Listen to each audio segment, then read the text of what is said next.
James was still in trouble from his trick with Thomas and Gordon, and was still on freight trains until further notice.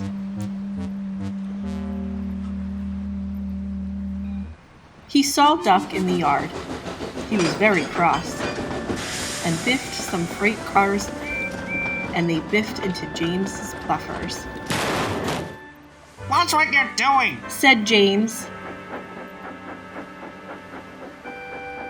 "Oh, I am sorry, James. I was just distracted, I suppose." "What's on your mind?"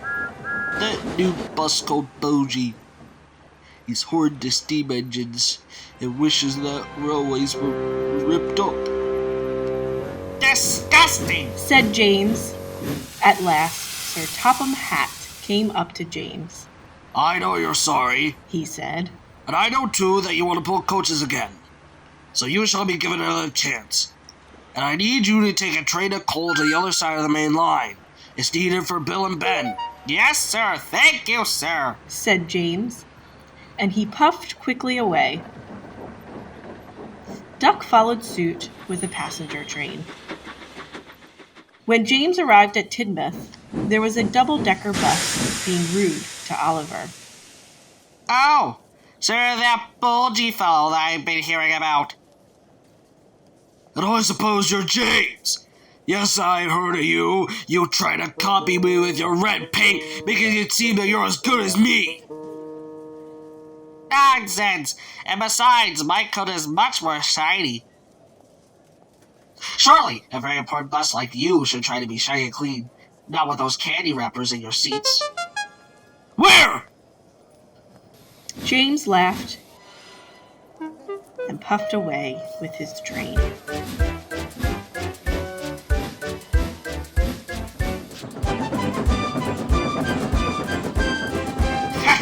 What a clever joke! What a clever joke! Silly bus, splendid me.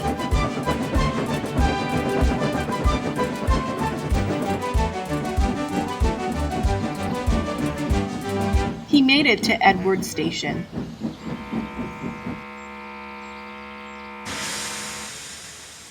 "Be careful," warned Edward. "Bill and Ben can play some tricks." "Don't worry, Edward. I'll be fine. After all, they seem to be in a less dignified color anyway." He soon reached Lower Sudbury. Bill and Ben were shunting trucks of fish to Wellsworth, but they were arguing and they weren't paying attention. "Ben, I think I smell fish water in your funnel." "No, it's you! No, you! They were arguing so much that they missed the red signal. James's line was changed onto the other line that Bill and Ben were on to make a clear path. Before James had started to move, Bill and Ben were approaching with their freight cars. James tried to brake, but it was too late. The fish cars biffed into James, and fish flew all over his boiler and running board. James was in a terrible muddle, and to make matters worse, Bulgy came into the station. My, James. It seems as you're a fishy engine today." James looked down. He saw fish on his running board and gasped as Bulgy sped off, laughing. "You boo snubs!" James felt upset. Soon, everything was clean, and Edward sent Bill and Ben away. "Cheer up.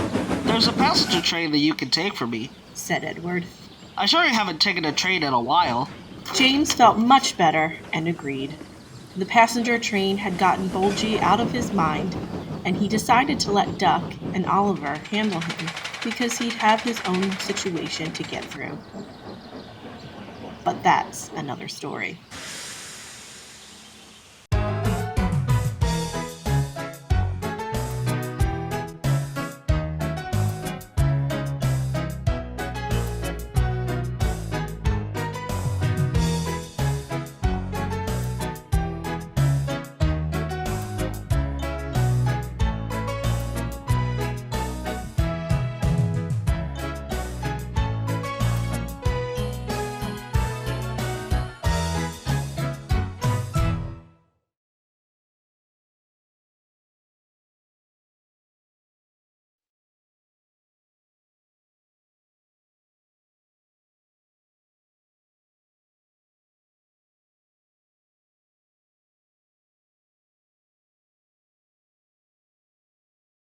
You didn't click anything yet. Do something.